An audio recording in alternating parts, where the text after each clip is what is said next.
নমস্কার। National book trust India আয়োজিত new Delhi world book fair 2021 এর ভার্চুয়াল এডিশনে আপনাদের সকলকে স্বাগত জানাই।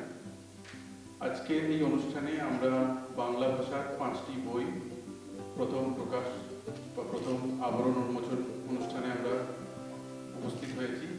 আজকে আমাদের এই অনুষ্ঠানে উপস্থিত আছেন প্রফেসর ওম প্রকাশ পান্ডে, বৈজ্ঞানিক এবং পণ্ডিত। তার সঙ্গে উপস্থিত আছেন ডক্টর বলদেবানন্দ সাগর, যিনি সংস্কৃত বিশেষজ্ঞ এবং দীর্ঘকাল অল ইন্ডিয়া রেডিওর সঙ্গে যুক্ত আছেন। মঞ্চে আছেন ন্যাশনাল বুক ট্রাস্ট ইন্ডিয়ার সংযুক্ত নির্দেশক এবং মুখ্য সম্পাদক শ্রীমতী নীরা জৈন। আমি প্রথমে আমার সহকর্মীকে অনুরোধ করব বঙ্কিমচন্দ্র চট্টোপাধ্যায়ের আনন্দমঠ বইটির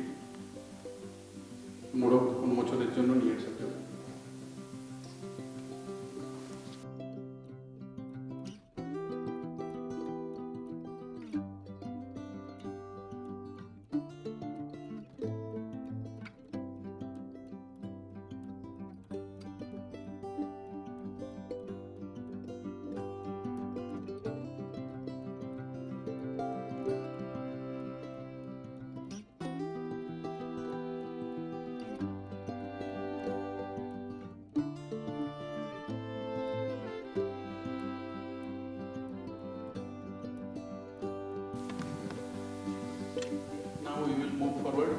এবার আমরা আমাদের দ্বিতীয় বই শরৎচন্দ্র চট্টোপাধ্যায়ের পথের দাবি প্রকাশ করব।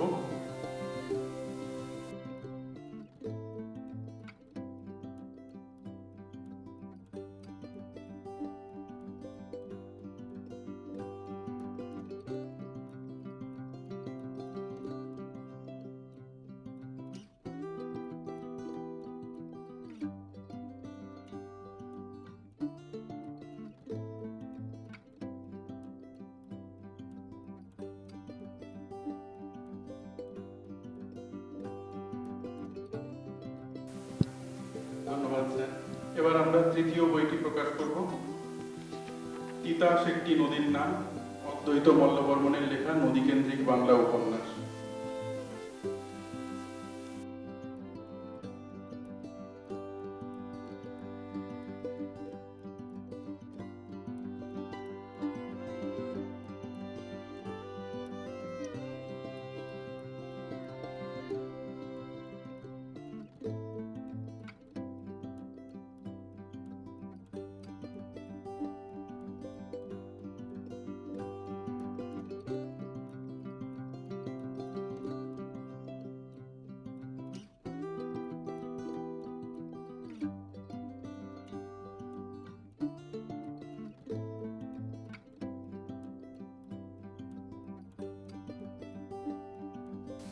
ধন্যবাদ।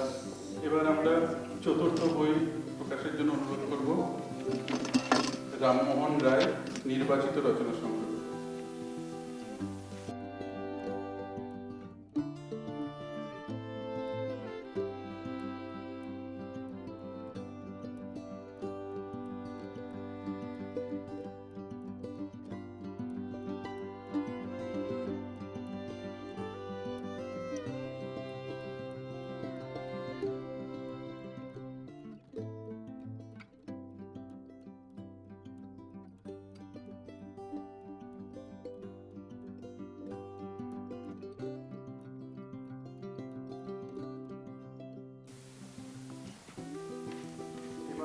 শেষ বই বাংলায় মহাত্মা ও কবি, মহাত্মা গান্ধী এবং রবীন্দ্রনাথ ঠাকুরের মধ্যে যে চিঠিপত্রের আদান প্রদান, সেই চিঠিপত্রগুলি সংকলিত হয়েছে এই গ্রন্থে।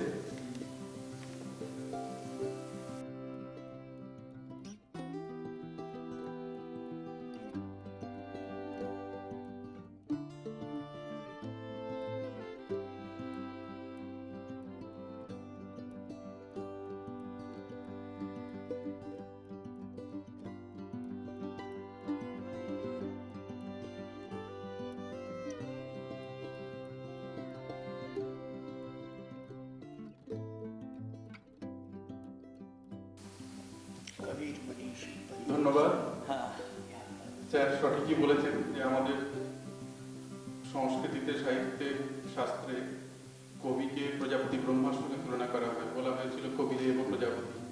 তো আজকের এই বই উন্মোচন অনুষ্ঠানে আমরা প্রফেসর ওম প্রকাশ পান্ডে এবং ডক্টর বলদেবানন্দ সাগরজিকে পেয়েছি বলে আমরা খুব কৃতজ্ঞ। আমি ন্যাশনাল বুক ট্রাস্ট ইন্ডিয়ার পক্ষ থেকে সংযুক্ত নির্দেশক এবং মুখ্য সম্পাদক শ্রীমতী নীরাজনকে অনুরোধ করব কিছু বলার জন্য। Namaskar. As per our tradition of organizing the New Delhi World Book Fair, we release a number of our new publications on this occasion, and we bring out books in all the major languages of India. Today we are privileged to release 5 books published by NBT covering very important subjects. These books are relevant for today's generation and as also generations to come. These books not only document pre-independence era, the trials and travails our people went through, how they fought, how they won freedom, as also discussions between, luminaries like Mahatma and the poet. This is not just discussion of admiration of each other, but the different philosophies they held and how they came to admire each other despite differences. I hope this contribution from NBT will be welcomed by all the readers, because all the 5 books are very interesting. Some are original and some are available in other languages as well. The program of National Book Trust hosting New Delhi World Book Fair is due to the unfailing efforts of the entire organization. So I would like to express my gratitude to our chairman, Professor Govind Prasad Sharma ji, and our director, under whose direction we are able to organize this event every year, and every year it brings us more success. I am thankful to Om Prakash Pandey ji and Baldevanand Sagar ji, who are our guests today and who have agreed to release these 5 titles at a very short notice. I'm thankful to both of them, and it is just the right moment that learned people like Pandeyji and Sagarji are here with us to release this book. I'm thankful to everybody, and especially to our Bangla editor, Sri Bratin De, who in a very short time was able to bring out these books. Thank you very much.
Anandamath রাজনৈতিক উপন্যাস।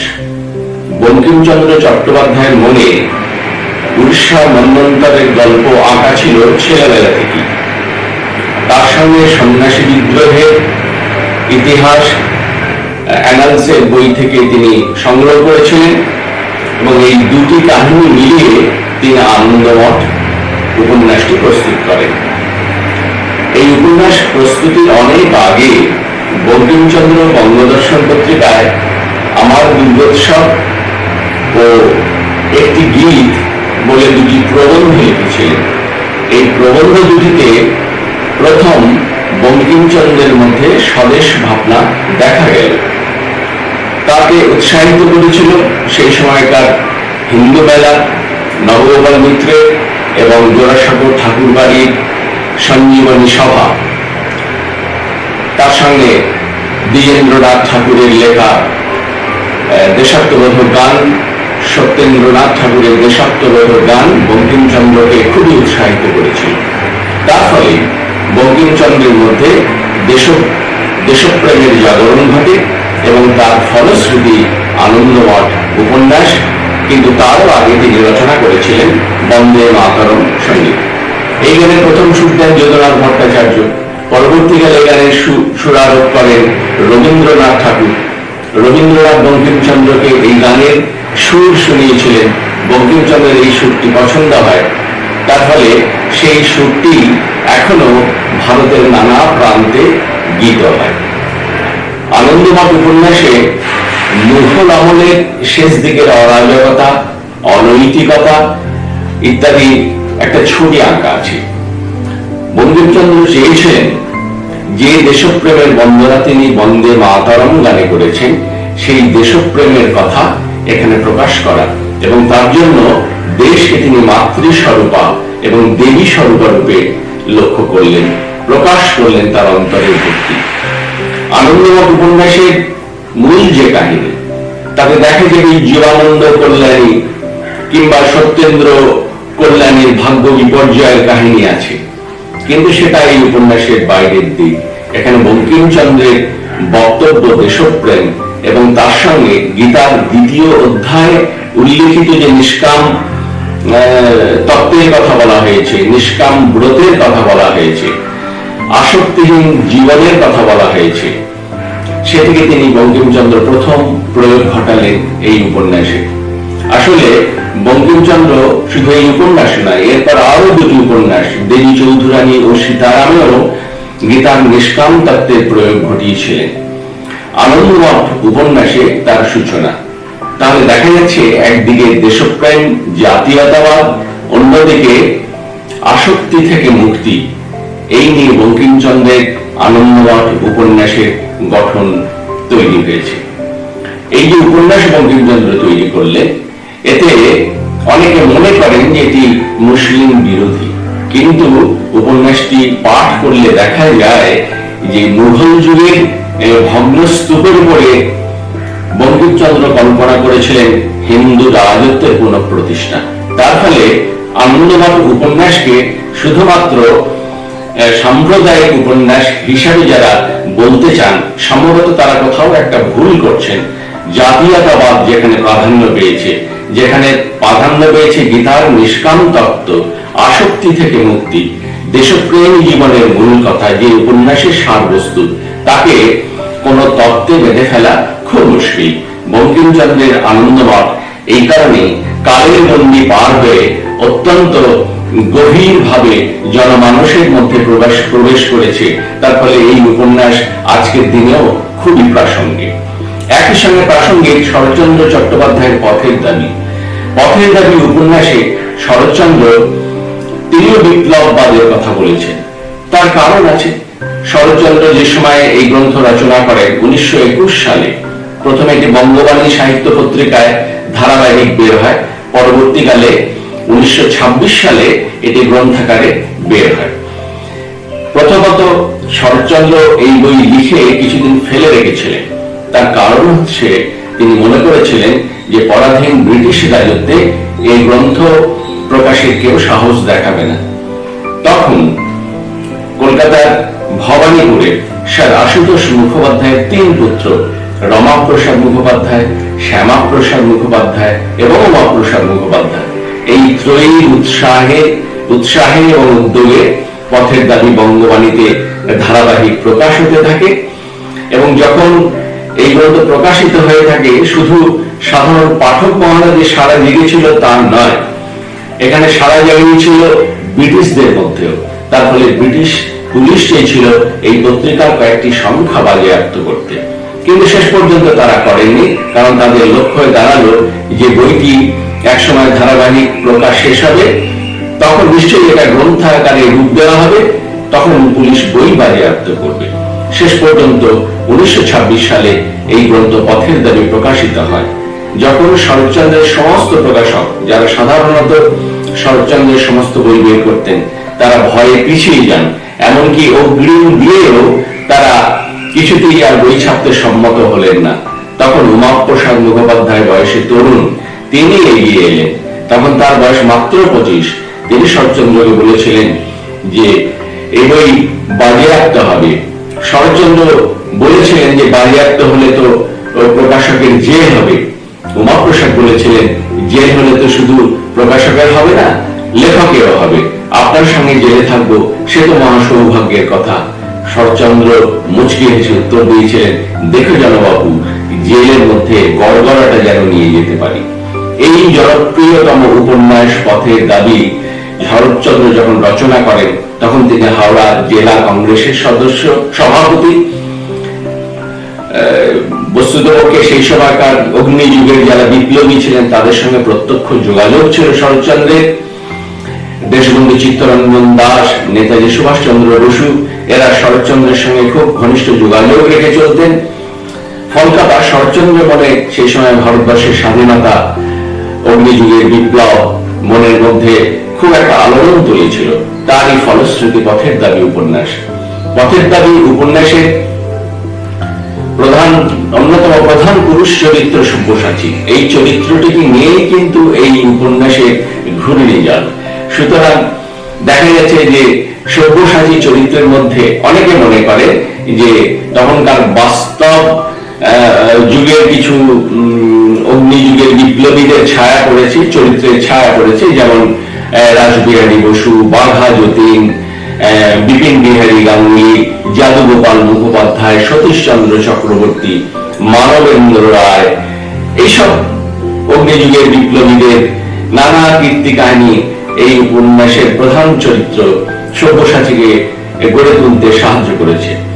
কিন্তু আমরা দেখেছি যে এই উপন্যাস শুধু তো ভারতবর্ষকে নিয়ে নয়, এই উপন্যাসের পটভূমি হলো সমগ্র দক্ষিণ পূর্ব এশিয়া।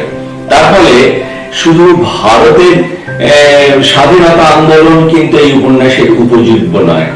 সত্যি করে যদি বলি, ভারতবর্ষের স্বাধীনতা তো আছেই, কিন্তু তার সঙ্গে শ্রমিক, পৃথিবীর সমস্ত শ্রমিকদের একটা প্রতি শরৎচন্দ্র একটা আনুগত্য দেখিয়েছেন।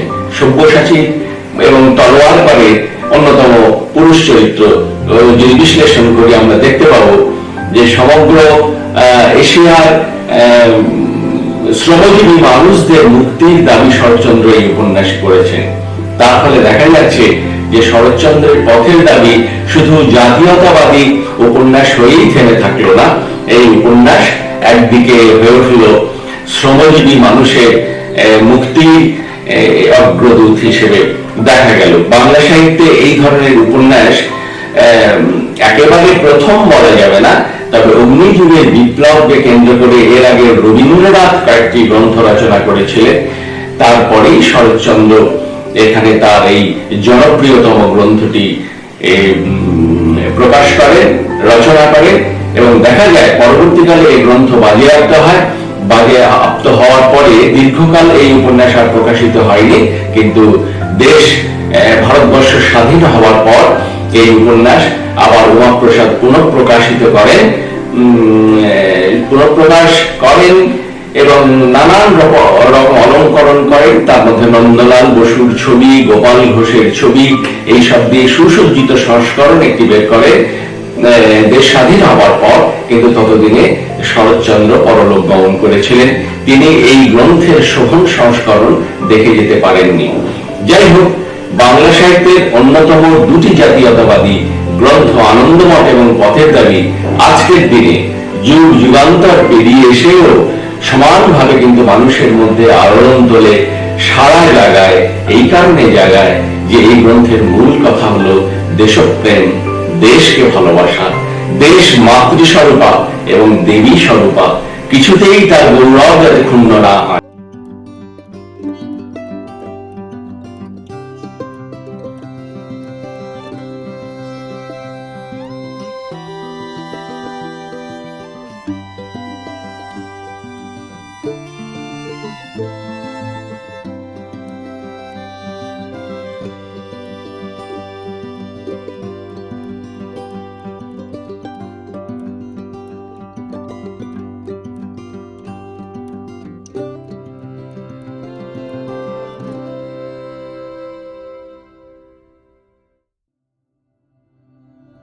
নমস্কার। অদ্বৈত মল্লবর্মণের তিতাস একটি নদীর নাম উপন্যাস নিয়ে আমাকে বলতে সুযোগ দেওয়ার জন্য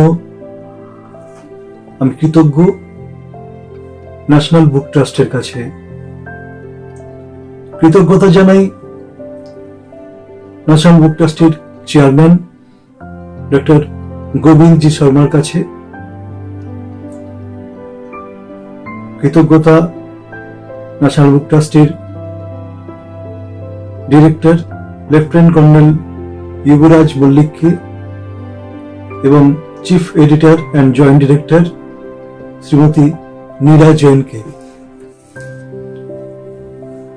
তিতাস একটি নদীর নাম বাংলা সাহিত্যে একটি ভিন্নতর মাত্রার উপন্যাস। এই উপন্যাস যখন লিখছেন লেখক, যখন ধারাবাহিকভাবে প্রকাশিত হচ্ছে, তার মাঝপথেই হারিয়ে যায় তার পাণ্ডুলিপি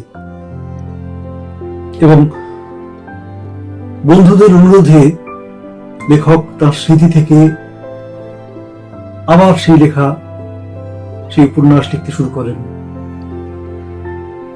এবং নিয়তির কি পরিহাস,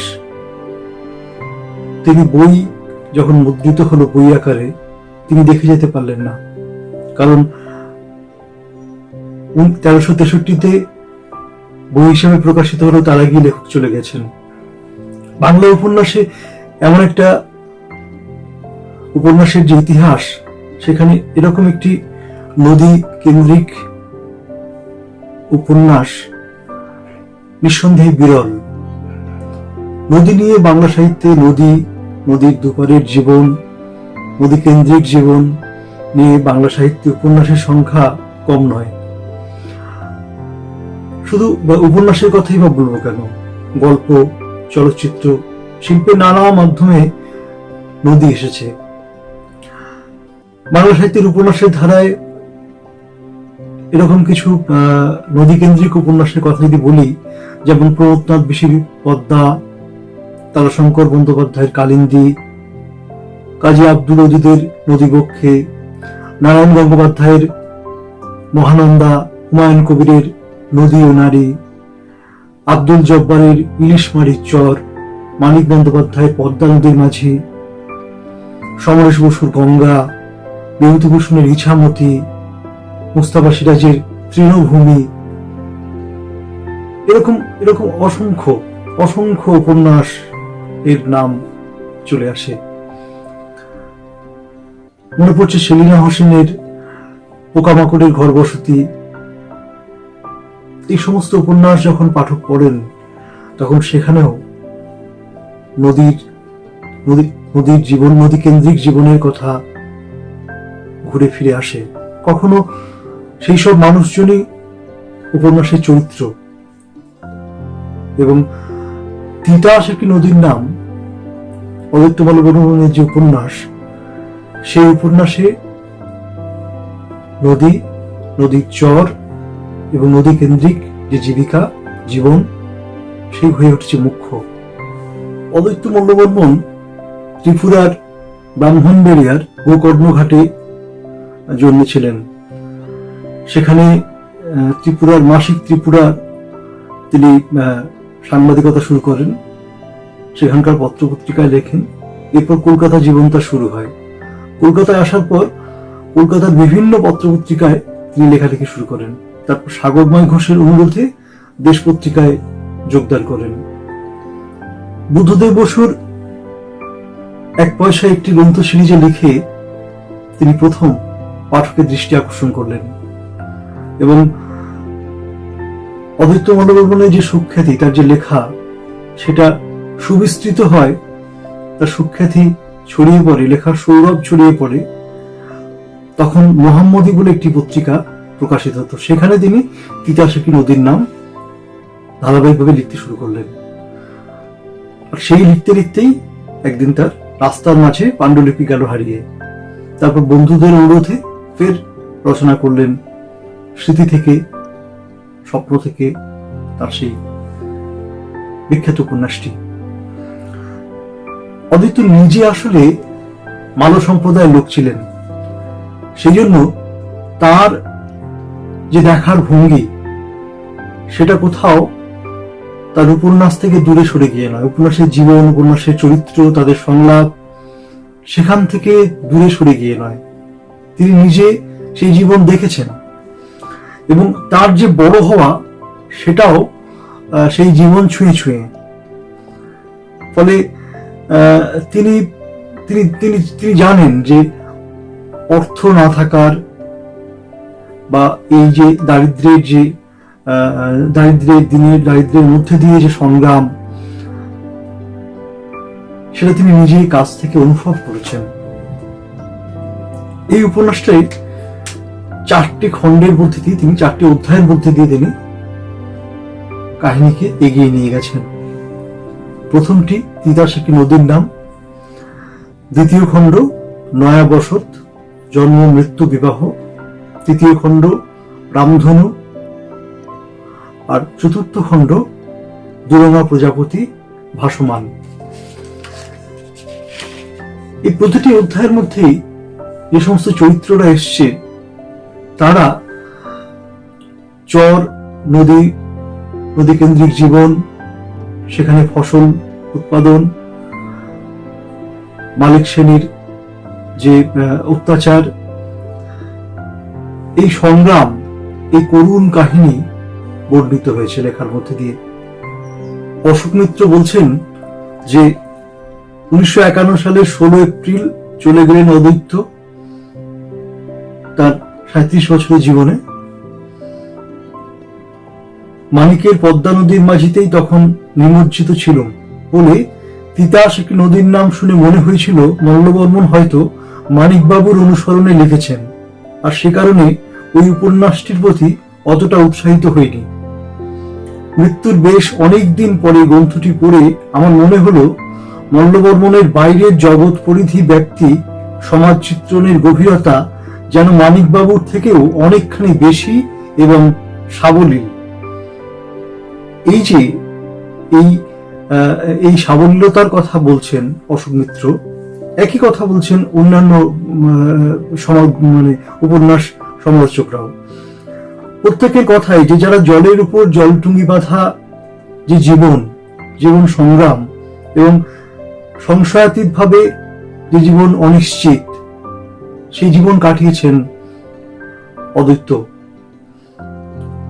দুবেলা দুমুঠো অন্নের জোগাড় করা যে কতখানি কঠিন এইসব চরিত্রের কাছে তা তিনি দেখেছেন। উপন্যাসের নানা ক্ষেত্রে নানা বাঁকের মধ্যে দিয়ে সেই সমস্ত কথাবার্তাগুলো বারবার ঘুরে ফিরে এসছে। উপন্যাসের শেষেও কাহিনী শেষ হয়েছে এক করুণ মর্মস্পর্শী বর্ণনার মধ্যে দিয়ে। অদ্বৈত লিখছেন, ধান কাটা শেষ হইয়া গিয়াছে। এই যে এক আশ্চর্য নিস্তব্ধতা, ছোট ছোট বাক্যে লিখছেন, চরে আর একটিও ধান গাছ নাই, সেখানে এখন বর্ষার সাঁতার জল। চাহিলে কারো মনেই হইবে না যে এখানে একটা চর ছিল। জল থই থই করিতেছে, যতদূর চোখ যায় কেবল জল। দক্ষিণের সেই সুদূর হইতে ঢেউ উঠিয়া সে ঢেউ এখন মালোপাড়ার মাটিতে আসিয়া লুটাইয়া পড়ে, কিন্তু এখন সেই মালোপাড়ার কেবল মাটিই আছে, সে মালোপাড়া আর নাই। শূন্য ভিটাগুলিতে গাছগাছটা হইয়াছে, তাতে বাতাস লাগিয়া শোঁ শব্দ হয়। এখানে পড়িয়া যারা মরিয়াছে সেই শব্দে তারাই বুঝিবা নিঃশ্বাস ফেলে। আশ্চর্য সকরুণ শব্দে লেখক শেষ করছেন তার উপন্যাস। মানিক বন্দ্যোপাধ্যায়ের পদ্মা নদীর মাঝি উপন্যাসের পর আর কি কোনো প্রয়োজন আছে তিতাস এক নদীর নাম লেখার? এই প্রশ্ন করা হয়েছিল। অদ্বৈত বলছেন, মানিক বন্দ্যোপাধ্যায় বড় আর্টিস্ট, মাস্টার আর্টিস্ট, কিন্তু বাউনের পোলা, রোমান্টিক। আর আমি তো জাউলার পোলা। চমৎকার এক উত্তর দিয়েছেন অদ্বৈত মল্লবর্মণ। আসলে মানিক ছিলেন প্রান্তিক সমাজের বাইরের লোক, এরকমটাই বলতে চেয়েছেন। সেই জন্য এক দরদি সমাজ মনস্কতা নিয়ে অদ্বৈত তারই প্রান্তজনের কথা লিখেছেন উপন্যাসে। তিনি বুঝতেন এই ফারাকটা, অর্থাৎ পদ্মা নদীর মাঝি এবং তিতাসাকি নদীর নাম, দুটোর যে ব্যক্তি, যে বিস্তার, সেটা তিনি বুঝতে পেরেছিলেন এবং সেভাবেই তিনি কাহিনী বিস্তার করেছিলেন। এতে করে যে তার লেখা, তার যে জীবন তিনি দেখেছেন, সেই কৈবর্ত জীবনের সাময়িক ধারাবাহিকতার ভেতর থেকে অনুপঙ্খভাবে দেখার ও জানার একটা সুবিধা যেহেতু তার ছিল, সেই জন্যই তার লেখাতে একটা প্রত্যক্ষতার ভিত ছিল। এতে করে অদ্বৈতর যে কৈবর্ত সমাজলগ্ন যে জীবন এবং নদী ঘনিষ্ঠ যে কথাবার্তা যাপন, তাকে তিনি উপন্যাসের ছাঁচে ঢেলেছেন এবং মানবজীবনের একটা অকৃত্রিম চালচিত্র হয়ে উঠেছে তিতাস একটি নদীর নাম। আর সে জীবন নদী, নৌকা, জলের বাধা পেরিয়ে একটা মৌলিক সমাজ সত্যে উত্তীর্ণ হতে পেরেছে। ধন্যবাদ।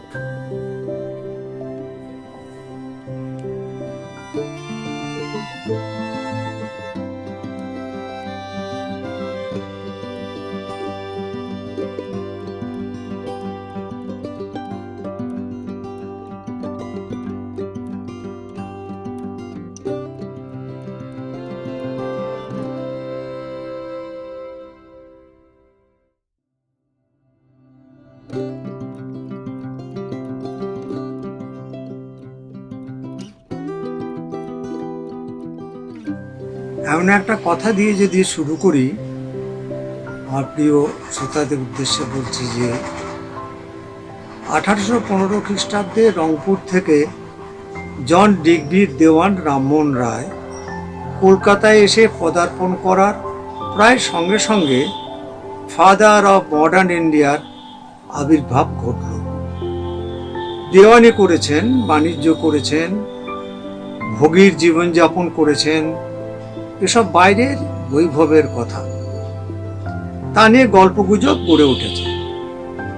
কিন্তু কলকাতায় আসার আগে থেকে তার মানস প্রস্তুতি গড়ে উঠেছিল।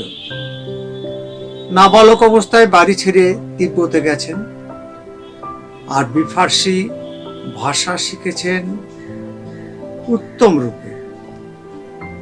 একটাই অনুসন্ধান, ঈশ্বর এক অথবা বহু সংখ্যক কিনা। খ্রিস্টানদের সঙ্গে মেলামেশির কারণে একেশ্বরবাদে বিশ্বাস জন্মেছে। ইসলামে অধিকার অর্জন করেছেন তুহফুল উল মহিউদ্দিন, যার ভূমিকা সুকঠিন আরবি ভাষায় লেখা। এখানেও ঈশ্বর এক, আর হিন্দু উপনিষদের ঈশ্বর এক বই দ্বিতীয় নয়। হঠাৎ ঈশ্বর নিয়ে এত মাতামাতি কেন? ভিতরে ভিতরে ভারতবর্ষের পরাধীনতা তাকে বিপর্যস্ত করত। তাই ভেবেছিলেন বহু ঈশ্বরবাদী ভারতকে যদি একজন ঈশ্বরের ভাবনায় একত্রিত করা যায়, তাহলে পরাধীন ভারতবর্ষে এই যন্ত্রণা থেকে মুক্তি পাবে।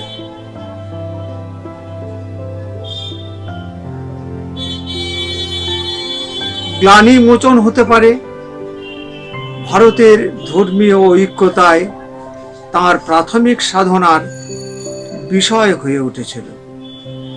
সাহেবদের সঙ্গে ওঠা বসা, ব্রজনাথ মজুমদার, অন্নদা প্রসাদ বন্দ্যোপাধ্যায়, এমনকি দ্বারকানাথ ঠাকুরদের মতো বন্ধুবর্গের সমভাবনায় তিনি গির্জায় উপাসনার পথ ছেড়ে দিয়ে চন্দ্রশেখর চক্রবর্তীদের পরামর্শে নিজেরাই একটা ধর্মালোচনার সমাজ তৈরি করার কথা ভাবলেন 1828 সাল নাগাদ। নানা ভাড়া বাড়িতে এই ধর্মালোচনার কাজ চলতে থাকলো।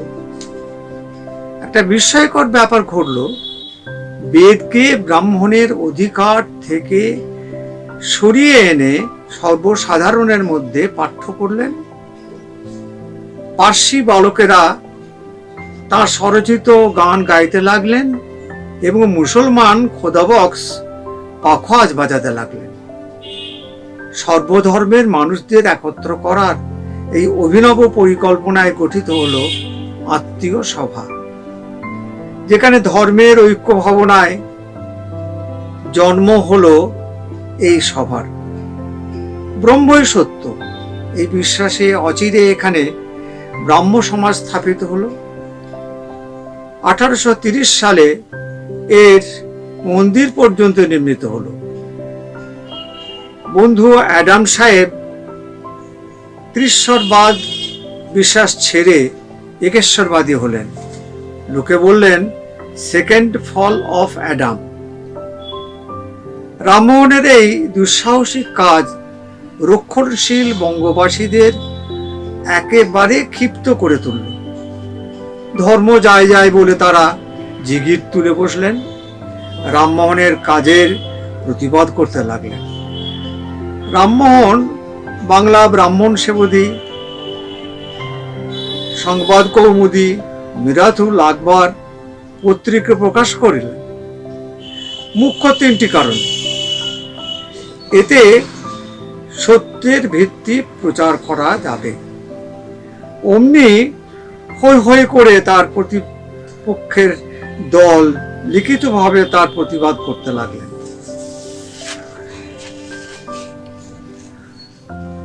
প্রতিবাদ না বলে সমাজকে মৃত প্রমাণিত করতে হয়, কিন্তু মৃত্যু না হলে তার প্রতিপক্ষ ভীত যে হয়ে উঠেছিলেন সে বিষয়ে কোনো সন্দেহ নেই। সেই জন্য রামমোহনের বিরুদ্ধে কলম ধরতে গিয়ে প্রথমে তারা আত্মগোপন করে ছদ্মনামের আড়াল নিলেন। তাদের পুস্তিকার নাম হলো ভট্টাচার্যের সহিত বিচার, কায়স্থের সহিত বিচার ইত্যাদি। আর একটি কাজ তারা করে বসলেন, যেহেতু পরিচয় গোপন করতে পেরেছেন সেহেতু প্রতিবাদের ভাষার মধ্যে রুচিশীলতা রইল না। রামমোহন নিজের নামে বইপত্র লিখতেন এবং যুক্তিগ্রাহ্য গদ্যে আপন বক্তব্য স্পষ্ট করে বলতেন। কদুক্তি কদাপি ব্যবহার করতেন না, ফলে রুচিহীনতা তার গদ্যের অলংকার ছিল না। রবীন্দ্রনাথের ভাষায় তিনি যে গদ্য ব্যবহার করতেন তা গ্রানাইট পাথরের স্তরের উপর লিখিত ছিল। ধর্মচর্চা করার কাজ করতে গিয়ে তিনি বাংলা গদ্যকে একটা স্থায়ী আসনে বসার অধিকার দিলেন। জ্যোতিচিহ্নের ব্যবহার না থাকায় যদিও তার গদ্য পাঠে বাধা ঘটত, সেকালের গদ্য রচনার বৈশিষ্ট্যও এমনতর ছিল। স্বভাবত রামমোহনের ভূরি পরিমাণ রচনা বর্তমান পাঠকদের আয়ত্তাধীন নয়। একথা ভেবে তার বিচারমূলক ও অন্যান্য রচনা থেকে সাধারণের পাঠোপযোগী অংশগুলি নির্বাচন করে আধুনিক ভারতের জনকের একটি পাঠোপযোগী অংশ ন্যাশনাল বুক ট্রাস্ট তারা সংগ্রহ করে প্রকাশের প্রয়োজন অনুভব করতে লাগলেন। একটি সিরিজ প্রবর্তন করে এর একটি সাহিত্যিক সাংস্কৃতিক আন্দোলনের পরিচয় দেশবাসীর কাছে উপস্থাপন করার কথাও ভেবে আমার উপরে এর দায়িত্ব অর্পণ করেন। আমি যথাবিচার করে এই কাজটি সম্পাদনের চেষ্টা করেছি। মূল গ্রন্থে পারস্পরিক বিচারের স্থানটি পাঠকবর্গ নিজেরাই নির্ধারণ করতে পারবেন, ভূমিকাতেও তা সবিশেষ উল্লেখ করেছি। রামমোহন রায় দিল্লির ফরমানে রাজা উপাধি নিয়ে ইংল্যান্ডে পার্লামেন্টে উপস্থিত হন। তার আগে তার ব্রাহ্ম সমাজের দায়িত্ব অর্পণ করে যান মহর্ষি দেবেন্দ্রনাথ ঠাকুরের নিরাপদ হাতে। এটি দেশীয় সমুন্নতিতে অংশগ্রহণ করে। কিন্তু যখন ভাবি ফরাসিদের স্বাধীন হয়েছে জানতে পেরে যিনি কলকাতায় এক বিশাল ভোজসভার আয়োজন করেন, তার বিশ্ব নাগরিকতা ব্যাখ্যান করার অপেক্ষা রাখে না। রামমোহন বাংলা সাহিত্যের জনকস্থানে প্রতিষ্ঠিত। যুক্তি তর্কের বাহন হবে যে গদ্য তাকে অকারণ অলঙ্কৃত করলে তার ভার বৃদ্ধি ঘটে। তাই তিনি সহজ বাংলা, সহজ গদ্য ব্যবহার করতেন। ভারী অস্ত্রশস্ত্রে সজ্জিত হলে প্রতিপক্ষের সঙ্গে লড়াই করা সহজ হয় না, তা তিনি বুঝেছিলেন। যে বিরুদ্ধ দল হিন্দু কলেজে তার কর্তৃত্বকে স্বীকার করতে চাননি, সেই রামমোহন প্রতিষ্ঠানকে গুরুত্ব দিয়ে স্বেচ্ছায় সেখান থেকে সরে এসেছিলেন। কিন্তু বিদ্যার প্রগতি যাতে পশ্চাৎপদ না হয়, সেজন্য নিজেই একটা অ্যাংলো ইন্ডিয়ান বিদ্যালয় প্রতিষ্ঠা করলেন। দুর্ভাগ্যক্রমে বিদেশে সফরকালে তার মৃত্যু এসে ভারতের বৃহত্তর কর্মক্ষেত্রে তার ভূমিকাকে সংক্ষিপ্ত করে দিয়েছিল। তার মৃত্যুর পরে তার শেষ বইটি প্রকাশিত হয়, বাংলা ভাষায় বাঙালির উপযুক্ত একটি ব্যাকরণ বই, গৌড়ীয় ব্যাকরণ। তাতে তিনি সম্প্রদান কারককে পরিহার করেছিলেন এই যুক্তিতে যে আত্মত্যাগ করে কেউ কাউকে দান করে না। ভিতরে ভিতরে একটা আত্মতৃপ্তি দান কার্যের মধ্যেও ক্রিয়াশীল থাকে। মানুষের মানসিকতা বিষয়ে যিনি এতখানি দার্শনিক ভাবনা করেন, তিনি নমস্য। বাংলা নবজাগরণের অগ্রদূত সিরিজের প্রথম বই বাংলা নবজাগরণের রামমোহন রায় নির্বাচিত রচনা সংগ্রহ সম্পাদনা কর্মে ন্যাশনাল বুক ট্রাস্ট একই সঙ্গে আমাকে কৃতার্থ করেছেন এবং একই সঙ্গে সমস্ত দেশবাসীকে উদ্বুদ্ধ করেছেন। সেই সম্পাদিত বইটির একটি ছবি আপনাদের সামনে প্রকাশ করে রামমোহন রায় নামক একজন মনীষী ভারতবর্ষের কোন স্থানে অবস্থান করছেন তা প্রমাণ করার চেষ্টা হয়েছে।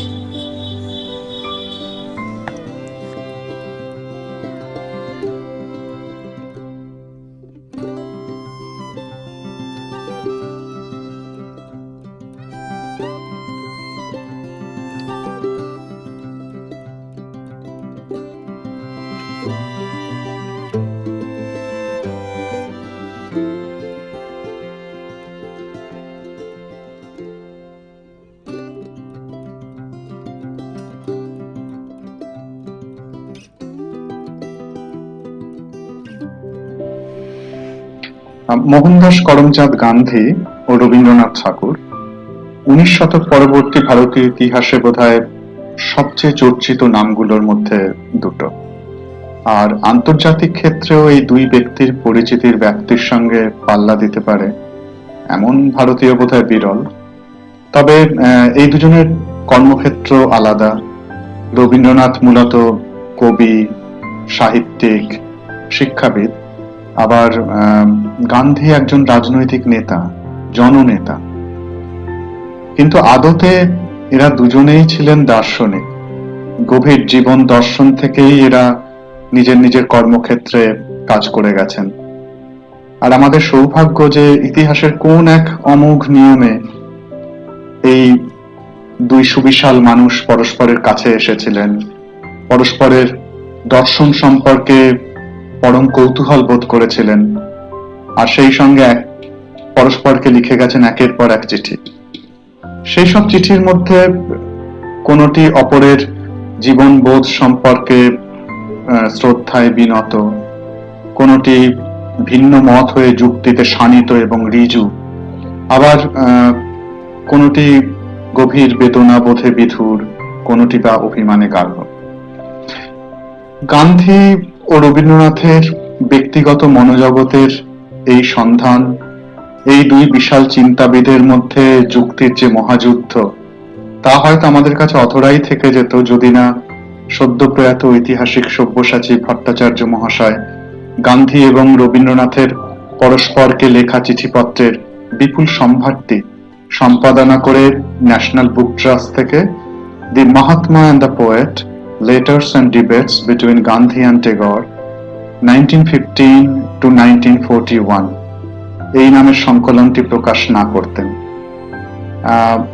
বর্তমান বইটি যেটি আমি অনুবাদ করেছি সেটি মাননীয় সব্যসাচী ভট্টাচার্যের সম্পাদিত এই সংকলনটিরই বাংলা অনুবাদ, যার শিরোনাম মহাত্মা ও কবি, গান্ধী ও রবীন্দ্রনাথের পারস্পরিক চিঠিপত্র ও বিতর্ক 1915 থেকে 1941। বইটিতে শুধুমাত্র চিঠিপত্রই নেই, সেই সঙ্গে রয়েছে চিঠিপত্রের সূত্র ধরে উদ্ভূত বিভিন্ন বিতর্ক, যা অনেক সময়ই তৎকালীন সংবাদপত্র এবং সাময়িক পত্রে প্রকাশিত হয়েছিল। জাতীয়তাবাদ বিষয়টিকে নিয়ে রবীন্দ্রনাথ ও গান্ধীর মধ্যে ঘোরতর তর্ক চলেছে। কেউ কাউকে এক বিন্দু রেয়াত করেননি, এমনকি ব্যক্তিগত বন্ধুত্বের দোহাই দিয়েও অপরের মত মেনে নেননি। সেই মহাযুদ্ধের বিবরণ বিধৃত হয়ে রয়েছে এই চিঠিপত্রগুলোতে, আর তর্ক যত সুতীক্ষ্ণ হয়েছে, বন্ধুত্ব তত নিবিড়তর হয়েছে। উদাহরণ হিসাবে এই অনুদিত বইটি থেকেই পেশ করতে পারি একটি চিঠির অংশ। 1932 সালে পুনের ইয়ারাপাড়া কেন্দ্রীয় কারাগারে কারারুদ্ধ গান্ধী অনশন শুরুর আগের মুহূর্তে চিঠি লিখলেন প্রিয় বন্ধুকে। প্রিয় গুরুদেব, এখন মঙ্গলবার ভোর 3টে, দুপুরবেলা আমি এক অগ্নিময় দ্বারে প্রবেশ করব। যদি পারেন আমার প্রচেষ্টাকে একটু আশীর্বাদ করবেন। আপনার আশীর্বাদের আমার খুবই প্রয়োজন। আপনি আমার প্রকৃত বন্ধু, কারণ আপনি একজন অকপট বন্ধু, যিনি নির্দ্বিধায় নিজের মতকে ব্যক্ত করতে পারেন। আমি এখন অনশন শুরু করে দেব, তবু আমার কাজকে আপনার হৃদয় যদি অনুমোদন না করে, তবে আপনার সে সমালোচনাকে আমি মূল্যবান বলেই গণ্য করব। আমি এমন কোনো গর্বোদ্ধত মানুষ নই যে সর্বসমক্ষে নিজের ভুল স্বীকার করতে পারবো না। আমি যদি দেখি আমি ভুল করেছি, তবে আমি তা স্বীকার করব, সেই স্বীকৃতির জন্য যে মূল্যই আমাকে দিতে হোক না কেন। আর আপনার হৃদয় যদি আমার কাজকে অনুমোদন করে, তাহলে আমি আপনার আশীর্বাদ চাই। আপনার আশীর্বাদ আমাকে বাঁচিয়ে রাখবে। আশা করি আমার বক্তব্য আমি স্পষ্ট করে প্রকাশ করতে পেরেছি। ভালোবাসা সহ, M.K. গান্ধী। গান্ধী জানতেন তার অনশনব্রত, নিজের শরীরকে এই যে স্বেচ্ছায় কষ্ট দেয়া, রবীন্দ্রনাথ সহজে মেনে নেবেন না। সেই মেনে না নেওয়ার পিছনে হয়তো অনেক কারণ থাকতে পারে, যেমন প্রিয়জনের কষ্টে বেদনা বোধ। আবার ঠিক তেমনি রবীন্দ্রনাথের আশঙ্কা ছিল যে অপরের পাপের প্রায়শ্চিত্ত হিসাবে গান্ধীর মতো এমন একজন বিরল মানুষ অবহেলায় নিজের জীবন দান করছেন, নিজের শরীরের ওপর এই কষ্ট নামিয়ে আনছেন।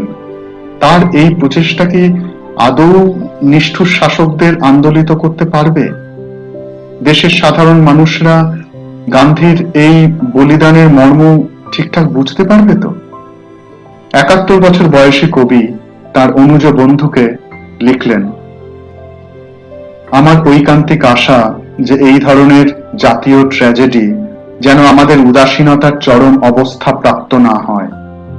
আমাদের শোকগ্রস্ত হৃদয় শ্রদ্ধা ও ভালোবাসা সহকারে আপনার মহিমাময় স্বেচ্ছাকৃত প্রায়শ্চিত্তকে সর্বদা অনুসরণ করবে। গান্ধী ও রবীন্দ্রনাথের দর্শন যে ভিন্নধর্মী ছিল সেটা আর বলার অপেক্ষা রাখে না, সে নিয়ে সন্দেহের অবকাশও নেই। তাই চিন্তার জগতে এই দুই প্রবল ব্যক্তিত্বের সংঘাত ছিল অনিবার্য। 15ই জানুয়ারি 1934 সালে বিহারে ভূমিকম্প হলো। সেই ভূমিকম্পে হাজার হাজার মানুষ প্রাণ হারালো, আহত সহায় সম্বলহীন হয়ে পড়ল লক্ষাধিক মানুষ। গান্ধী সঙ্গে সঙ্গে ছুটে গেলেন সেই সব আর্ত মানুষদের মাঝে।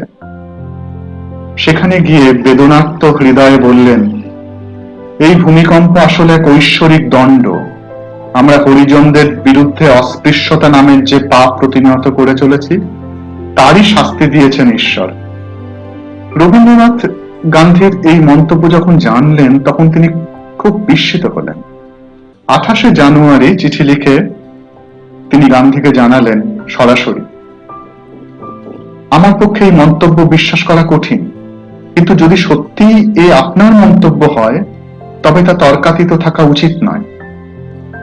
রবীন্দ্রনাথ প্রেসকে সেটা জানিয়েও দিলেন। ইউনাইটেড প্রেসকে তিনি ডেকে জানালেন, বললেন, যারা অন্ধভাবে অস্পৃশ্যতার পক্ষপাতী, তাদের কার্যের ফলেই বিহারে কোনো কোনো অঞ্চলে এই নিদারুণ দৈব দুর্বিপাক ঘটেছে। মহাত্মা গান্ধীকে এরকম অভিযোগ করতে শুনে আমি দুঃখিত ও বিস্মিত হয়েছি। বৈজ্ঞানিক যুক্তি বিরুদ্ধ এই শ্রেণীর মতামতই আমাদের দেশের বহু লোক অনায়াসে গ্রহণ করে। সেই জন্যই মহাত্মাজির এরূপ উক্তি অধিকতর দুঃখের কারণ হয়েছে। যে বিধাতা প্রচন্ড দৈব দুর্যোগের দ্বারা লোকশিক্ষার বন্দোবস্ত করতে চান, তার অপেক্ষা মানুষই অনেকাংশে শ্রেষ্ঠ। গান্ধীও প্রত্যুত্তর দিতে দেরি করলেন না। হরিজন পত্রিকায় ওই একই মাসে তিনি লিখলেন, খরা, বন্যা, ভূমিকম্প প্রভৃতি বিপর্যয়গুলি যাদেরকে আমরা সাধারণত প্রাকৃতিক ঘটনা হিসেবে দেখি, আমার মতে সেগুলির সঙ্গে কোনো না কোনো ভাবে মানুষের ন্যায় বোধের সম্পর্ক আছে। সেই কারণেই আমার সহজাত অনুভূতিতে ধরা পড়েছে যে এই বিহার প্রদেশের ভূমিকম্প আসলে অস্পৃশ্যতা পাপেরই ফল। কিন্তু ঠিক যেভাবে ঈশ্বরে আমার অনিবার্য গভীর বিশ্বাস সত্ত্বেও আমি সংশয়বাদীদের কাছে ঈশ্বরের অস্তিত্ব প্রমাণ করতে পারবো না, ঠিক তেমনি বিহার ভূমিকম্পের সঙ্গে অস্পৃশ্যতা পাপের সম্পর্ক আমি প্রমাণ করতে পারবো না। এই রকমই নানা বর্ণের তর্ক বিতর্ক মতান্তর ঘনিয়ে এসেছে এই চিঠিপত্রে। কিন্তু বর্তমান সময়ে যখন মতান্তর মানেই মনান্তর, যে দেশে এখন আমার সঙ্গে তুমি একমত না হলেই তুমি আমার ঘোরতর শত্রু, সেই দেশ সেই কালে গান্ধী এবং রবীন্দ্রনাথের এই সব চিঠিপত্র হয়ে ওঠে এক ভারী আশ্চর্যের বিষয়। তাদের মতান্তর নিঃসন্দেহে সেই সময় জাতীয় এবং আন্তর্জাতিক বিষয় হয়ে দাঁড়িয়েছিল। এ নিয়ে নিরন্তর লেখা আছে, নিরন্তর লেখা হচ্ছে। তৎকালীন সংবাদপত্রগুলিতেও এই দুজনের পক্ষে বিপক্ষে জনমত, ক্ষোভ, বিক্ষোভ এসবও কম হয়নি। কিন্তু তাদের বন্ধুত্বের মাধুর্য রয়ে গেছে অমলিন। তাই তো রবীন্দ্রনাথের 81 বছরের জন্মদিনে গান্ধী লিখে পাঠালেন টেলিগ্রামে, 4 কোটি যথেষ্ট নয়, প্রার্থনা করি 5 কোটি পূর্ণ করুন। রবীন্দ্রনাথ বন্ধুকে স্বভাবসিদ্ধ রসিকতায় উত্তর দিলেন, অভিনন্দনের জন্য ধন্যবাদ, কিন্তু 4 কোটি ধৃষ্টতা, 5 কোটি তো অসহ্য। রবীন্দ্রনাথের এই বার্তাই ছিল গান্ধী রবীন্দ্রনাথের মধ্যে শেষতম বিনিময়। যেন এই দুই মহান বন্ধুর দীর্ঘ পত্রালাপ শেষ হলো এক স্মিত হাসিতে। মহাত্মা ও কবি এই বইটি প্রকাশের জন্য আমি ধন্যবাদ দিতে চাই ন্যাশনাল বুক ট্রাস্টের chairman doctor Govindji Sharma, director lieutenant colonel Yuvraj Malik, chief editor ও জয়েন্ট ডিরেক্টর শ্রীমতী নীরা জৈন এবং সহকারী সম্পাদক শ্রী প্রতিম দেকে। শেষ করি গান্ধীকে লিখে পাঠানো রবীন্দ্রনাথের এক কবিতা দিয়ে, যাকে তিনি বলেছেন গান্ধীর কর্মকাণ্ডের প্রতি একজন কবির অঞ্জলি। কবিতাটি রবীন্দ্রনাথের এক বিরল কবিতা, যা তিনি একমাত্র ইংরেজিতেই লিখেছিলেন, তারই বঙ্গানুবাদ। তোমার কাছে এই শুধু মোর প্রার্থনা, আমাকে দাও প্রেমের প্রতি পরম বিশ্বাস, মৃত্যুর মাঝে দাও জীবনের আস্থা, পরাজয়ে থাকুক জয়ের বিশ্বাস, সুন্দরের নশ্বরতায় হোক শক্তির আবির্ভাব, প্রত্যাঘাতহীন আঘাত বরণে প্রকাশক যন্ত্রণার মর্যাদা। নমস্কার। নিউ দিল্লি ওয়ার্ল্ড বুক ফেয়ারে ন্যাশনাল বুক ট্রাস্টের তরফে কয়েকটি গুরুত্বপূর্ণ বাংলা গ্রন্থের শুভমুক্তি ঘটেছে। সেই উপলক্ষে বইগুলির সংক্ষিপ্ত তর্জমার দায়িত্ব দিয়ে ন্যাশনাল বুক ট্রাস্ট আমাকে কৃতজ্ঞতা পাশে আবদ্ধ করেছেন। আমি ধন্যবাদ জানাই ন্যাশনাল বুক ট্রাস্টের চেয়ারপারসন ডক্টর গোবিন্দ প্রসাদ Sharma, director lieutenant colonel Yuvraj মালিক ও চিফ এডিটর এবং জয়েন্ট ডিরেক্টর শ্রীমতী নীরা জৈনকে। যে 4টি বই তারা নির্বাচন করেছেন তার প্রথম 3টি বাংলা উপন্যাস এবং প্রত্যেকটি বাংলা সাহিত্যের চিরকালীন সম্পদ। প্রথমটি সাহিত্য সম্রাট বঙ্কিমচন্দ্র চট্টোপাধ্যায়ের আনন্দমঠ, দ্বিতীয়টি স্বনামধন্য কথাকার, লেখক, ঔপন্যাসিক শরৎচন্দ্র চট্টোপাধ্যায়ের পথের দাবি এবং তৃতীয়টি শক্তিমান অথচ স্বল্পায়ু বিশিষ্ট উপন্যাসিক অদ্বৈত মল্লবর্মণের তিতাস একটি নদীর নাম। আর চতুর্থ যে বইটি এনবিটি নির্বাচন করেছেন সেটি হল ঐতিহাসিক এবং অধ্যাপক সব্যসাচী ভট্টাচার্য মহাশয়ের সংকলন এবং টিকা লেখাতে মহাত্মা গান্ধী এবং রবীন্দ্রনাথের পত্রাবলী। আসল বইটি ছিল ইংরেজিতে, letters and debates between Gandhiji and Tagore, এবং সেই বইটি বাংলায় অনুবাদ করেছেন পার্থসারথী ভৌমিক। নাম দিয়েছেন মহাত্মা ও কবি, গান্ধী ও রবীন্দ্রনাথের পারস্পরিক চিঠিপত্র ও বিতর্ক। এই বইটিও প্রকাশ করে আমাদের কৃতজ্ঞতা পাশে আবদ্ধ করেছেন ন্যাশনাল বুক ট্রাস্ট। আমি খুব সংক্ষেপে এই 4টি বইয়েরই 4টি গ্রন্থের একটি প্রাথমিক পরিচয় নিবেদন করব। আমি পরম্পরা হিসেবে সাজিয়ে নিয়েছি, সেই হিসেবে প্রথমটির কথা বলি। সাহিত্য সম্রাট বঙ্কিমচন্দ্রের আনন্দমঠ উপন্যাস। 1882 সালে এই উপন্যাস রচিত হয়েছিল। প্রকৃতপক্ষে পরাধীন ভারতবর্ষে বাঙালির দেশাত্মবোধ ও স্বাধীনতার আবেগ এই প্রথম উৎসারিত হয়েছিল একটি উপন্যাসে। এই উপন্যাস 76-এর মন্বন্তর এবং সন্ন্যাসী বিদ্রোহের পটভূমিকায় রচিত। কাতারে কাতারে মানুষ না খেতে পেয়ে মরেছে, কিন্তু প্রতিবাদের ভাষা তখন তাদের ছিল না, নেতৃত্বের অভাব ছিল। ইংরেজ শাসক দল পরাধীন দেশের মানুষকে অত্যাচারের ভয় দেখিয়ে দাবিয়ে রেখে দিয়েছিল। এই উপন্যাস সেই অর্থে রাজনৈতিক নয়, কিন্তু ঐতিহাসিক অবশ্যই। সাহিত্যিক প্রতিবাদ যা মানুষকে সেদিনকে উদ্বুদ্ধ করেছিল অনেক বেশি, এবং তাদের মনের ভাষা আসলে সাহিত্য সম্রাট বঙ্কিমচন্দ্রের কলমের ভাষায় উপস্থাপিত হয়েছিল। এই উপন্যাসে বঙ্কিমচন্দ্র প্রথম কিন্তু উত্থাপন করেছিলেন যে ভারতবর্ষে হিন্দু রাজ্য গঠন করা উচিত। যদিও সেই পটভূমি পরবর্তীকালে বদলে যায়, কিন্তু ভারত যে মূলত হিন্দু প্রধান দেশ সে কথা কিন্তু বঙ্কিমচন্দ্র উল্লেখ করেছিলেন তখন।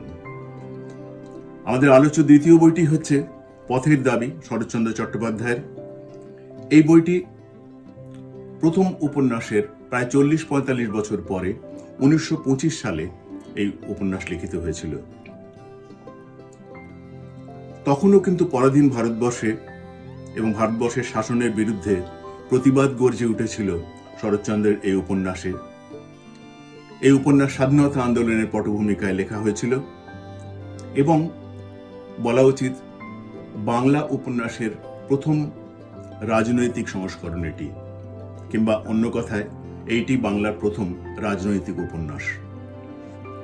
শরৎচন্দ্র কিন্তু ভেবেছিলেন এই উপন্যাস কেউ ছাপবে না, ফেলে রেখে দেবে, কিন্তু আশুতোষ মুখোপাধ্যায়, স্যার আশুতোষ মুখোপাধ্যায় বাংলার বাঘ, তার পুত্র উমাপ্রসাদ মুখোপাধ্যায় তখন বঙ্গবাণী পত্রিকার জন্য এই উপন্যাস ধারাবাহিক ছাপার ব্যবস্থা করেন এবং এই উপন্যাসে তখনকার স্বনামধন্য বিপ্লবীদের ছায়া আছে বলে ভাবা হয়, যাদের মধ্যে বাঘাযতীন ছিলেন এবং আরো তৎকালীন বিপ্লবীরা ছিলেন, রাসবিহারী বসু ইত্যাদি।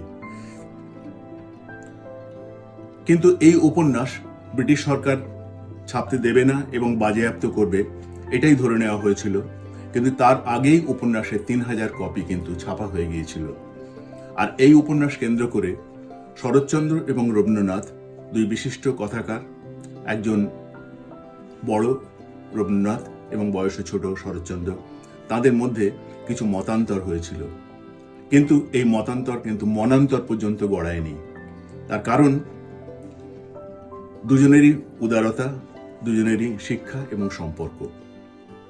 রবীন্দ্রনাথের মনে হয়েছিল যে এই উপন্যাসে কিছু কিছু জায়গাতে অতিরিক্তভাবে ইংরেজ শাসককে তির্যকভাবে দেখা হয়েছে।